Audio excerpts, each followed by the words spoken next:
ఆదివారం రోజు కూడా ఇంట్లో ప్రశాంతంగా నిద్రపోనివ్వకుండా ఇలా చేస్తున్నారే, ఇదేమైనా న్యాయంగా ఉందా? అవునా, టైర్డ్ గా ఉంది.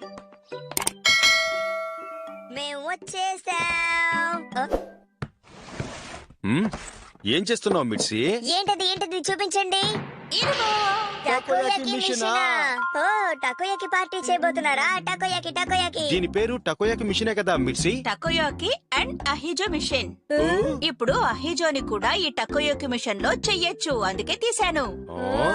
అహిజో అంటే టకోయాకి యొక్క రిలేటివ్ అన్నా? నీ బుద్ధి వికసిస్తోంది పుత్రుడా. అహిజో అనేది ఒక అద్భుతమైన డిష్. ఇందులో ఉడకబెట్టిన చాలా కాయగూరలుంటాయి. ఇందులో వెల్లుల్లిపాయ వేయాలి, ఆలివ్ ఆయిల్ వేయాలి. ఆహా మిర్చి, నేను ఇది ఆల్రెడీ విన్నా. అలాగా? ఆ. టకోయాకి మిషన్ యూజ్ చేస్తే ఎక్కువగా నూనె వేయక్కర్లేదు. సూపర్. అయితే ఆలస్యం ఎందుకు, త్వరగా వండేసి మాకు పెట్టేసి తినేస్తాం, ఏమంటావ్? ఓకే. అలా అయితే కావలసిన వస్తువులన్నీ కొని తీసుకురండి, సరేనా? ఏంటి? ఇదేమీ బాగోలేదు. ఇప్పుడే కదా ఇంటికి వెళ్ళాం, అంతలోనే పని చెప్పి బయటికి పంపించింది. అదేదో ముందే చెప్పుంటే అన్ని పనులు ఒకేసారి పూర్తి చేస్తాం కదా నాన్న. అరే షిన్చాన్, ఆ, ఆ, ఆ. ననకో మేడం. హలో, ఎలా ఉన్నావు? ఎక్కడికో బయలుదేరినట్టున్నారు. అవును, మా మిర్చి చాలా కష్టపడుతుంది కాబట్టి ఈ రోజు వంట నేనే చేద్దామని కాయగూరల కోసం బయలుదేరాను. వావ్, మీరెంత మంచివారు. అరే, మమ్మల్ని అలా పొగడకండి.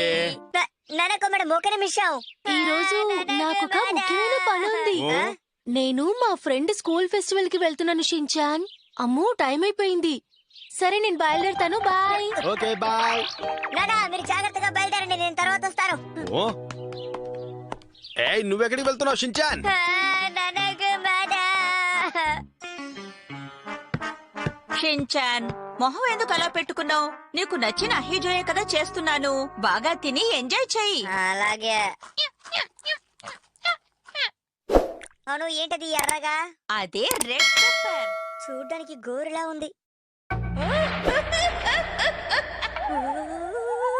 అరేరే, అలాంటిదేం లేదు షిన్చాన్. ఇది కూడా ఒక కాయగూరే. వాసన చాలా బాగుంది.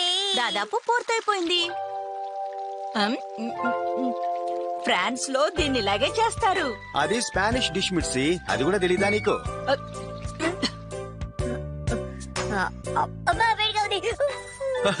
అప్పుడప్పుడు చిన్నపిల్లలాగే బిహేవ్ చేస్తాడు. ఆ ఇలా చూడు, ఎలా తినాలో చూపిస్తాను, చూసి నేర్చుకో. ఓహో, అయితే ఇది తినండి. దీన్ని నేను తిన్ను. దీన్ని తింటే నాలుక ముద్దు బారిపోతుంది. నేను తిన్ను.